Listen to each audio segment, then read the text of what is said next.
चलो, the continued pursue of free and fair election in India, इसके अंदर सिर्फ एक ही फैक्ट काम का है इस पूरी न्यूज़ के अंदर, और उसका हो सकता है क्वेश्चन बन जाए इस करके मेरे को पूरी न्यूज़ कवर करनी नहीं, बट अदरवाइज न्यूज़ में कुछ खास नहीं है इसके अंदर।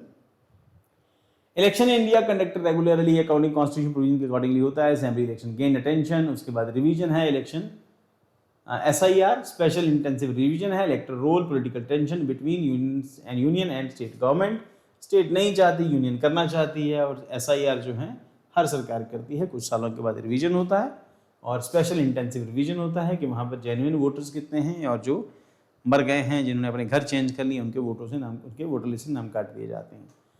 हालांकि वी कांट डिनाई कि इसके अंदर पॉलिटिक्स इन्वॉल्व नहीं है। ठीक, India conducts one of the largest election in the world covering lack of polling station, ये वो सब, including remote forest, riverine area, election official travel long distances, ensure every citizen vote reflecting India, universal डेट franchise, ये सब कुछ है। लोग घूमते फिरते हैं, पुलिस जो है ड्यूटी लगती है, गवर्नमेंट ड्यूटी लगाती है गवर्नमेंट ऑफिशियल्स की, और वो अलग अलग एरियाज़ में जहाँ जहाँ उनकी ड्यूटी लगती है वहाँ पे जाके वो अपनी ड्यूटी निभाते हैं।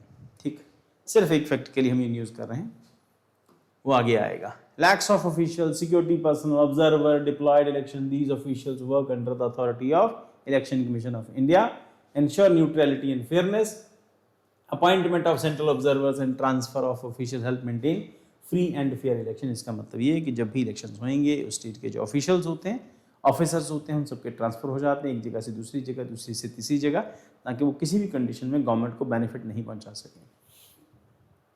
Although these steps sometimes create political tension, there has been a reduction in multi-phase election in sensitive regions, indicating improved election management and security coordination. अब यहाँ पर जो एक न्यूज़ है वो मैं अगली क्लास में आप लोगों को न्यूज़ कराता हूँ। वो न्यूज़ हम लोग पहले भी डिस्कस कर चुके हैं। वो जो रेड कॉरिडोर से जुड़ी हुई न्यूज़ है, या वो CPI है, या जो माओइस्ट लोग थे इस एरिया में बहुत एक्टिव थे, बंगाल माओइस्ट का गढ़ था, क्योंकि जो इसकी जो शुरुआत होती है नक्सलबारी रीजन से होती है जो बंगाल के अंदर है, और इसी करके उसको नक्सलाइट्स कहते थे। तो नक्सलाइट्स का इन्फ्लुएंस धीरे धीरे करके कम हुआ, और वो जो बेल्ट थी, नक्सलाइट बेल्ट थी, रेड कॉरिडोर जिसको कहते थे, वो भी वीक हुई। और इसका मतलब ये कि पहले मल्टीपल फेजेस में इलेक्शन कराने पड़ते थे, अब 2 फेज में बंगाल में इलेक्शन हो रहे हैं।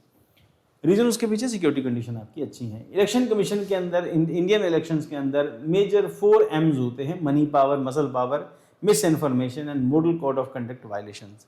तो ये नॉर्मल है, रेगुलर प्रैक्टिस है। इंडियन कॉन्स्टिट्यूशन के प्रोविजंस के अकॉर्डिंगली जो इलेक्शंस कराए जाते हैं उनकी वायलेशन होती हैं, लोगों को डराया जाता है, पैसे देते हैं, मिस इन्फॉर्मेशन फैलाते हैं, जानबूझ के झूठी खबरें फैलाते हैं। तो ये एक पार्ट है डेमोक्रेसी के अंदर, ये जो पार्ट है पॉलिटिक्स का एक पार्ट है, ऐसा किया जाता है। चलो खैर, वो हमारा सब्जेक्ट नहीं। Money power include distribution of cash, gift, inducement and voters to voters, authorise frequently seized illegal cash, तो लगातार पैसा पकड़ा जाता है इलेक्शंस में। Showing the seriousness of the problem, muscle power has reduced due to the better security and electronic voting system, but still exists in some areas.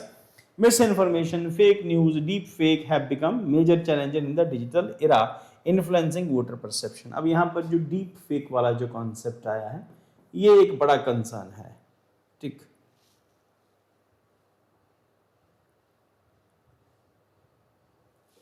हाँ, deep fakes ये एक बड़ा इशू है।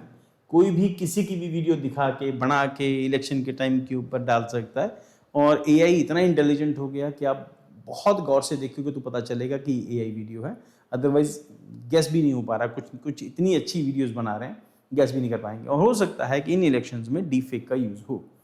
मिस इन्फॉर्मेशन, फेक न्यूज हो गया। Model code of conduct है, violation specially appeal based on the caste, religion, community.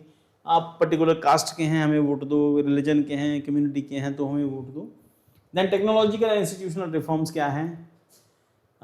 Election commission of India has introduce several reforms to improve transparency and participation. Live webcasting of polling station होगा, जो भी polling station होगा webcasting होगी। Monitoring election expenditure, regulation of political advertisement, sweep voter awareness programme. ये वो fact है जिसके लिए मैं आपको करा रहा हूँ। इसका नाम है systematic voter education and electoral participation. Systematic voter education and electoral participation awareness programme, ये आपसे पूछ सकती है यूपीएससी। ठीक है। And home voting for senior citizens, ये एक रीसेंट कंसर्न है। जब भी आप इलेक्शन कमीशन के बारे में या फिर डेमोक्रेसी के बारे में देखें तो बुजुर्ग लोगों से उनके घर जाके भी वोटिंग कराई जा रही है। इम्प्रूव्ड पोलिंग स्टेशन फैसिलिटीज़, वहाँ पे बेटर फैसिलिटीज़ हैं। Special intensive revision SIR to remove duplicate voters को करने के लिए ये बनाया गया है। हालांकि ये पॉलिटिकल इशू है ना, तो पॉलिटिक्स हो रही है, तो ठीक है, पॉलिटिक्स हो रही है, पॉलिटिक्स होनी चाहिए, डेमोक्रेसी है।